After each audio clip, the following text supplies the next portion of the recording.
A paz do Senhor, amados e amadas, e nessa oportunidade quero compartilhar uma palavra do Senhor, a palavra do Senhor, e eu coloquei um título nessa palavra, que diz assim: conhecendo e percebendo os sinais dos tempos. E para isso, eu quero ler o Evangelho de Mateus, segundo escreveu São Mateus, capítulo 16, apenas alguns versículos nesse início, nesse tempo que nós estamos vivendo, que é tão importante, né? Sempre é importante nós discernirmos o tempo de Deus na nossa vida, que tempo estamos passando, mas agora mais do que nunca eu penso que nós devemos atentar bem para todos esses sinais que nós estamos vendo e procurar entender esses sinais, procurar entender tudo isso que nós estamos passando à luz da palavra de Deus, né? À luz da revelação do Espírito Santo do Senhor. Nós vemos que nessa passagem que vamos ler aqui, os religiosos, quando vão inquirir Jesus, eles não têm noção nenhuma de que tempo é aquele que eles estão vivendo, que seria um tempo tão precioso. Mateus, capítulo 16, versículo 1 até o 3 diz assim: E chegando-se os fariseus e os saduceus para o tentarem, pediram-lhe que lhes mostrasse algum sinal do céu. Mas ele respondendo, disse-lhes: Quando é chegada a tarde, dizeis, haverá bom tempo, porque o céu está rubro. E pela manhã, hoje haverá tempestade, porque o céu está de um vermelho sombrio.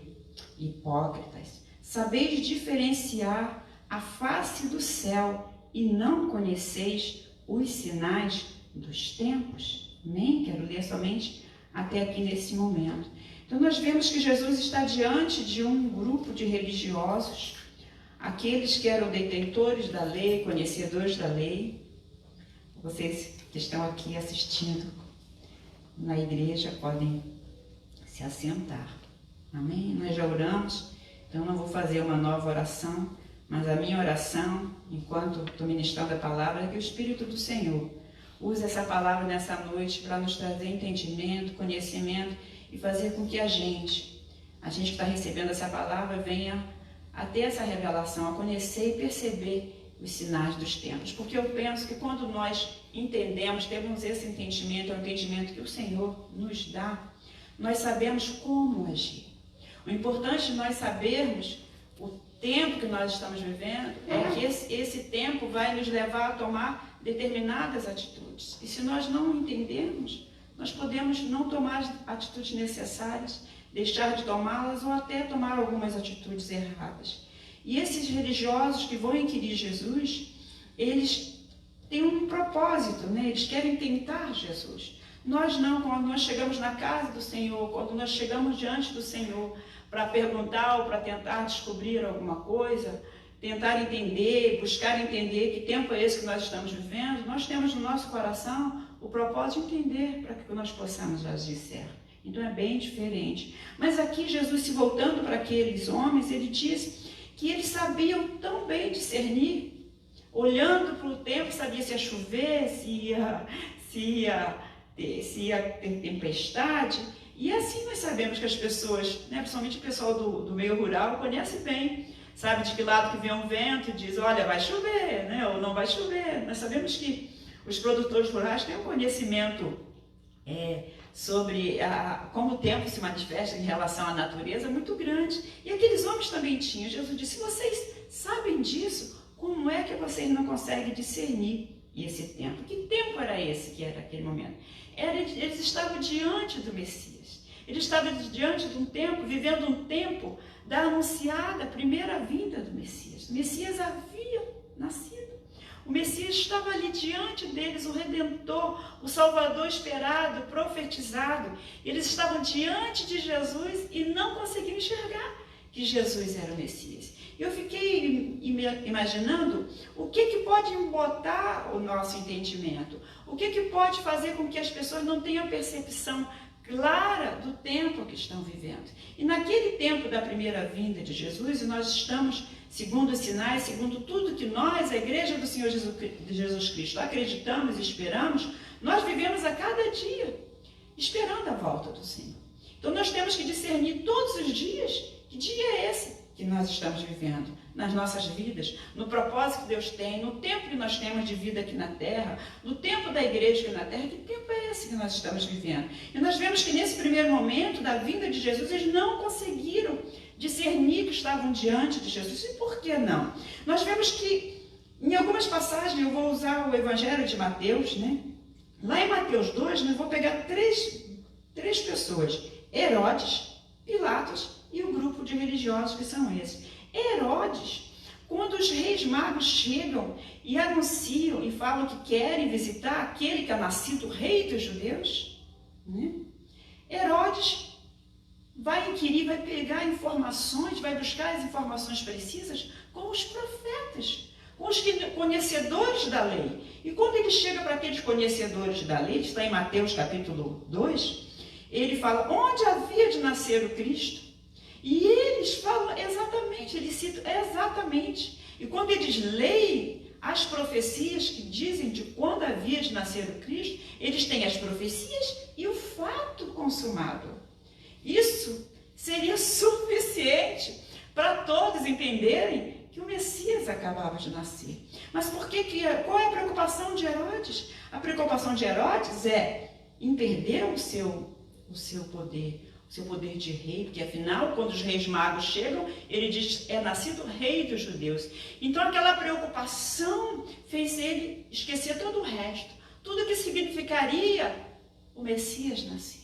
Então, o que faz a pessoa não se aperceber do tempo, da vinda de Jesus? Nós estamos aí acreditando que está prestes a chegar a segunda vinda do Senhor. Mas naquela primeira vinda, esse sentimento de perder o trono, de perder o poder, fez com que Herodes nem procurasse saber o que significava a vinda de Jesus. Os sacerdotes, os membros do Sinédrio, e aqui nessa passagem de Mateus 16 que nós lemos, está tratando-se dos fariseus e dos saduceus, que estão diante de Jesus e não o conseguem ver, mas numa outra passagem bíblica, que eu li essa semana até com algumas pessoas, que a gente está procurando cuidar por vídeo, né? Para ainda compartilhando a palavra para os meios que a gente tem.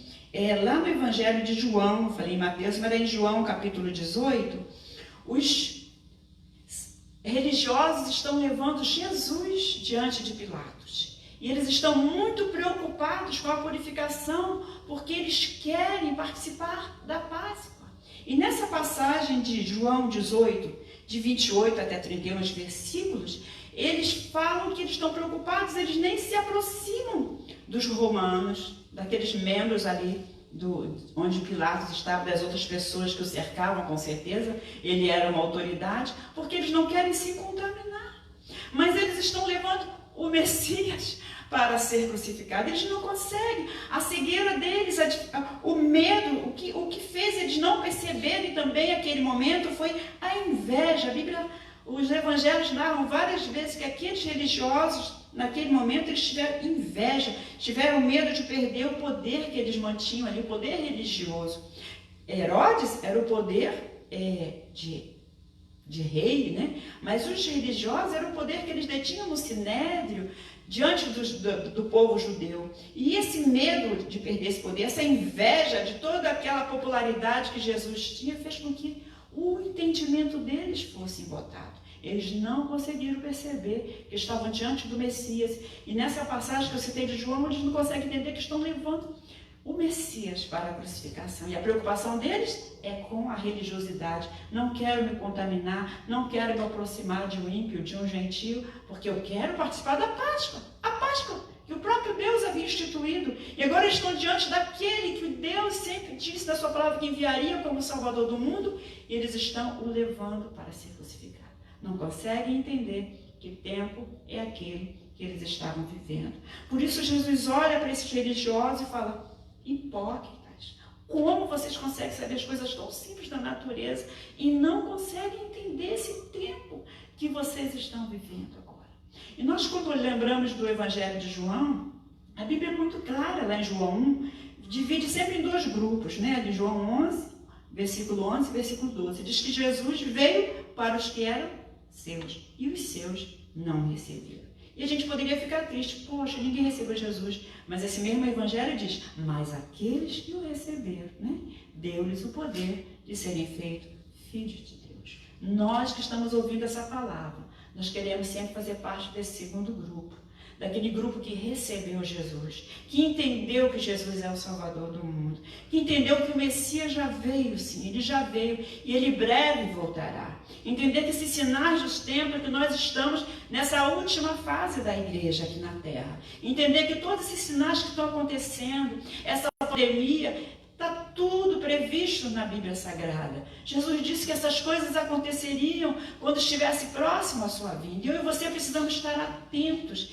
e não permitir que nada venha embotar os nossos sentidos, que a gente não perceba esses dias em que a gente está vivendo. Amém? Porque afinal nós somos daquele grupo que acreditou em Jesus. Nós não somos do grupo que não acreditou quando o Messias chegou, mas que acreditou. E nós recebemos, por poder, nós somos chamados filhos de Deus. E como filhos de Deus, nós temos uma herança para viver com o Senhor. Nós temos um céu prometido para mim e para você, que recebeu, que entendeu o tempo que você estava vivendo, que entendeu o dia que o Senhor chegou para você, se apresentou e você o aceitou como Senhor e Salvador da sua vida, que tem procurado seguir dia após dia, segundo o caminho que tem sido trilhado para você e para mim. Então nós temos entendido, sim, entendemos e recebemos Jesus, não fomos como esses fariseus e esses saduceus, mas entendemos e recebemos Jesus. Mas e agora, esse tempo que nós estamos vivendo? Como discernir esses tempos? E nós olhamos para, pegando a parábola do semeador, nós vemos que esses dias que nós estamos vivendo, muitas pessoas estão em casa, estão nesse isolamento social, muitas pessoas têm se voltado para a leitura da palavra. Eu quero crer assim, que Deus tem produzido esse fruto nos corações, sim, que estão se voltando para a palavra de Deus, se voltando para Deus em oração. E eu pensei na parábola do semeador. E pensei que naquela parábola do semeador, a semente cai em alguns tipos de terreno. Não apenas cai na boa terra. E nessa noite eu quero querer que o meu coração, o seu coração, e você que está ouvindo essa palavra também, que o seu coração seja essa boa terra. Porque nessa parábola que está descrita em Mateus 13, no versículo 7 e 22, fala que a semente ela é semeada entre espinhos.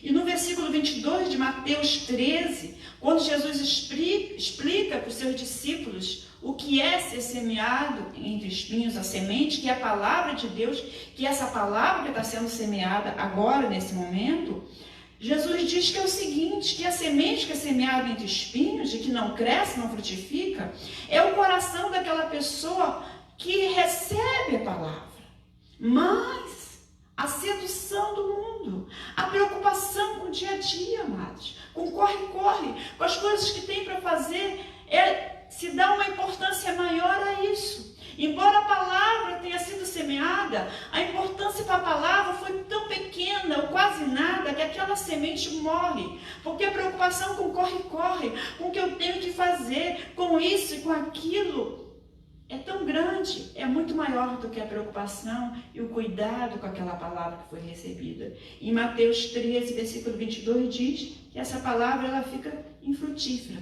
Esse cuidado do mundo, essa preocupação com o dia a dia, faz com que a pessoa não perceba que recebeu uma preciosidade, que é a palavra de Deus semeada no seu coração. Mas aquele coração tão preocupado sufoca a palavra de tal maneira que ela não provoca o fruto, não dá o fruto que poderia ter dado. Que essa palavra nessa noite encontre corações que abram mão de toda essa preocupação, que abram mão de toda a ansiedade, de tudo isso que está tão comum nesse momento que nós estamos vivendo, mas que os corações das pessoas que ouvem essa palavra nessa hora possam lançar toda a sua ansiedade diante do Senhor, porque o apóstolo Pedro afirma lá na sua epístola, porque ele tem cuidado de nós, amém? Que a nossa preocupação não seja tão grande com o dia a dia, com aquilo que eu tenho que fazer, com aquilo que eu tenho que pagar, que essa preocupação até vem nos nossos corações. mas nós precisamos lançá-la diante daquele que tudo pode fazer, daquele que faz milagres, daquele que sempre cuidou de nós, que diz que nós podemos passar pelo vale da sombra e da morte, que Ele continua conosco, não é isso? A sua vara e o seu cajado nos sustentam. Então eu tenho uma palavra no meu coração, você tem uma palavra no seu coração. Essa palavra, nesse tempo que nós estamos vivendo, ela precisa, nosso coração precisa ser regado com oração, regado com a busca do Senhor, para que esse coração venha trazer essa palavra, traga discernimento, que nós tenhamos entendimento daquilo que já foi plantado no nosso coração. Amém, amados? Nós temos um coração que recebeu a palavra do Senhor, nosso coração é uma boa terra. Nós sempre acreditamos que precisamos continuar buscando o Senhor, né? Nós temos falado aqui nessa igreja e temos citado lá o que Jesus fala para a igreja, lá em Apocalipse: guarda, né, o que tens, para que ninguém tome a sua coroa. Então nós temos guardado no nosso coração a palavra do Senhor. Mas não apenas guardado, nós queremos que o nosso coração permita que essa palavra frutifique e que a gente tenha discernimento e entendimento desse tempo que nós estamos falando. E indo para o final da minha mensagem, né? Em Mateus 24, no versículo 37 a 38, Jesus comenta sobre a segunda vinda. Então nós falamos da primeira vinda, que as pessoas que estavam lá, algumas delas, um grupo de pessoas, não percebeu. Nós citamos Herodes, por conta da sua preocupação de perder o seu poder, o seu lugar. Nós citamos os sacerdotes, os membros do Sinédrio, que também, não por inveja de Jesus, também tinham medo de perder o seu lugar, mataram, levaram Jesus diante de Pilatos. Falamos do próprio Pilatos, que não reconhece que Jesus é a pessoa que é o Messias, o rei dos judeus. Ele até tem um pequeno discernimento, ele tem uma ideia de que Jesus não é tudo aquilo, ele sabe, a Bíblia diz que ele sabe que aqueles que levaram Jesus estão fazendo aquilo por inveja, mas ele não tem força suficiente para agir em favor de Jesus. Então ele também não entende quem é que está ali na frente dele. E na segunda vinda de Jesus, nós queremos guardar o nosso coração, guardar tudo que nós já recebemos, para que a gente conheça e perceba os sinais dos tempos, desses tempos que nós estamos vivendo. E falando dessa segunda vinda, em Mateus 24, 37 a 38, eu quero aqui abrir a Bíblia para ler com os irmãos. Jesus fala dessa preocupação de nós estarmos envolvidos, e ele usa o mesmo verbo, não se aperceberam. Mateus 24, versículo 37, ele faz uma comparação do tempo da sua segunda vinda, que é a vinda que nós estamos esperando, com os dias do dilúvio. E ele diz no versículo 37 de Mateus 24, ele diz assim: e como foi nos dias de Noé, assim também será a vinda do Filho do Homem. É dessa vinda, amados, que nós estamos esperando agora, que a igreja do Senhor espera, a igreja que diz: Maranata, ora vem, Senhor Jesus. Amém? E Jesus diz assim: olha, porquanto, assim como nos dias anteriores ao dilúvio, comiam, bebiam, casavam e davam-se em casamento até ao dia em que Noé entrou na arca, e não o perceberam. Não perceberam.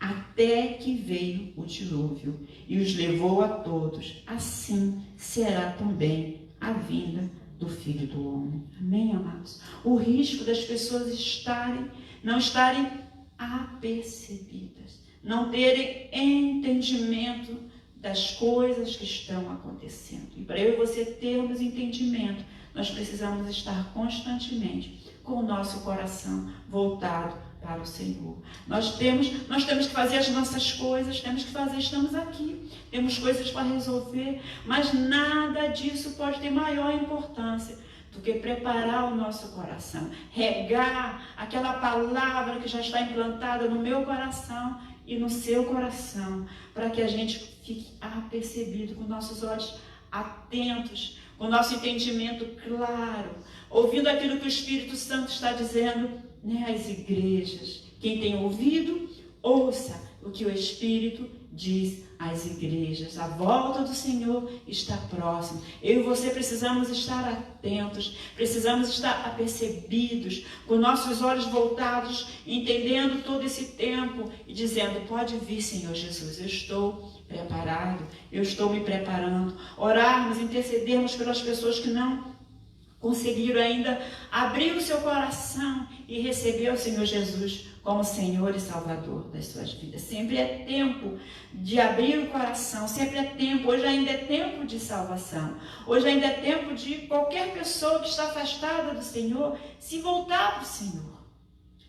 Se voltar para o Senhor, abrir o seu coração e ser desse grupo que recebeu Jesus, que entendeu que Jesus veio para salvar o mundo, que Jesus veio, que Jesus é aquele enviado de Deus, como ele disse, como está escrito lá em João 3,16, que Deus amou o mundo de tal maneira que deu o seu único Filho, para que todo aquele que nele crê não pereça, mas tenha a vida eterna. Então, eu e você que ouvimos essa palavra, entendemos isso. Se você que está ouvindo essa palavra ainda não entendeu isso, abre seu coração nessa noite para entender e para receber Jesus Cristo como Senhor e Salvador da sua vida, e você vai conseguir conhecer e perceber os sinais desse tempo, que a vinda do Senhor está próxima. Ele virá para levar aqueles que são seus, aqueles que com poder foram chamados filhos de Deus, aqueles que fazem parte desse grupo. E o desejo do meu coração é que todas as pessoas que vão escutar, ou que estão participando, escutando essa mensagem, sejam desse grupo que entendeu e percebeu que está diante do Salvador, diante de uma palavra de salvação, que basta crer, aceitar, para subir com o Senhor na sua vinda, para morar na eternidade, naquele lugar que Jesus disse que veio para preparar. Ele disse em João 14, eu vou preparar lugar, e virei e voltarei para levar vocês, para que onde eu estiver, estejam vocês também. Amém? Que o Senhor Jesus nos abençoe, que nós possamos ter o nosso coração guardado a palavra, mas não apenas guardado, mas regado, para que ela cresça e dê fruto, que esse entendimento a cada dia aumenta, que a nossa vida possa influenciar outras pessoas, para que outras pessoas sejam alcançadas com essa palavra, que nós estejamos atentos para conhecermos e percebermos os sinais desse tempo que nós estamos vivendo. Amém? Essa é a mensagem que eu queria deixar com a igreja, e eu gostaria de orar, em nome de Jesus. Senhor, nós sabemos, Pai, que o homem natural por si só não entende, Pai, nada disso. Mas a Tua palavra diz que é pelo Teu Espírito, Pai. É o Teu Espírito que nos convence que esta palavra é verdade, Pai. Que os corações das pessoas que nos ouvem nessa noite, Pai, sejam corações, Pai, que sejam boa terra, que recebam a Sua palavra, essa palavra multiplique, frutifique, Senhor, como está escrito na Tua palavra, Pai. Que deem frutos, Pai, e esses frutos, Senhor, possa ser, Senhor, que outras vidas possam ser alcançadas pelas nossas vidas. Nós que já recebemos ao Senhor, que temos entendido esse tempo, que está próximo à Sua vinda, não deixa, Pai, não permita que nada, Senhor, venha nos seduzir, que nada venha tirar a nossa atenção, que a preocupação com a nossa sobrevivência, com aquilo que vamos fazer, com aquilo que vamos comer, de como será isso ou aquilo, Senhor, seja tão forte dentro de nós, que venha, Senhor, sair da fé que o Senhor colocou nos nossos corações, que o Senhor é que cuida de nós, Pai. O Senhor cuida dos seus filhos, é o Senhor que nos dá o sustento, é o Senhor que tem nos dado alimento, é o Senhor que tem cuidado das nossas famílias, e olhando para tudo que o Senhor já fez, e todas as promessas do que o Senhor fará, nós queremos descansar a nossa alma, Senhor. Tua palavra diz que o justo viverá da fé. Nós não fomos chamados para olhar as circunstâncias, Senhor. Não, nós fomos chamados para olhar para o Senhor, para olhar para os céus, de onde vem o nosso socorro. O nosso socorro vem do Senhor, que fez os céus e a terra, Senhor. E eu oro, Senhor, para que o Senhor não deixe nossos pés vacilarem, Senhor. Para que não deixe aquilo que nós já recebemos do Senhor ser roubado, ser perdido por conta das preocupações, por conta da incredulidade, por conta de não estarmos entendendo que tempo É esse que nós estamos vivendo, Pai. Nós esperamos a sua volta e queremos estar prontos, Senhor. Faz-nos, Senhor, cada dia mais prontos, Senhor, para que possamos subir quando o Senhor vier buscar a tua igreja. Quando as trombetas soarem, Pai, nós queremos estar com nossos ouvidos atentos, Pai, e subirmos com o Senhor. Por isso, nessa hora, Pai, abre os nossos olhos, abre o nosso entendimento, para nós entendermos e vivermos segundo o que o Senhor quer para cada um de nós nesse tempo em que estamos vivendo, Pai. Eu oro assim e te agradeço em nome de Jesus Cristo. Amém.